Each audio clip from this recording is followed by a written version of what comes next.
બનાસકાંઠા જિલ્લાના થરાદ તાલુકામાં આવેલ સબજેલમાં કેદીઓની આરોગ્ય સુરક્ષા માટે સરકારી હોસ્પિટલના તબીબી સ્ટાફે મુલાકાત લીધી હતી. જેલમાં રહેલા કેદીઓની તબીબી તપાસ કરવામાં આવી હતી. કેદીઓને કટોકટીની સ્થિતિમાં તાત્કાલિક સારવાર આપવા માટેનું માર્ગદર્શન આપવામાં આવ્યું હતું.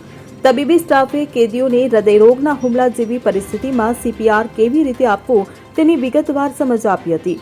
આ મુલાકાત દરમિયાન નિવાસી તબીબી અધિકારી ડોક્ટર કેવી માલુસણિયા અને ડોક્ટર ચેતન પટેલ સહિતના સ્ટાફે હાજરી આપી હતી. આ તબીબી તપાસ અને માર્ગદર્શન કાર્યક્રમથી જેલમાં કેદીઓની આરોગ્ય સુરક્ષા વધુ સારી બનશે. Bureau report CN24 news. હવે જુઓ દેશ દુનિયાની તમામ ખબરો તમારી આંગળીના ટેરવે. ઉઠાવો મોબાઈલ અને Google Play Store પરથી ડાઉનલોડ કરો અમારી CN24 ન્યૂઝ મોબાઈલ એપ.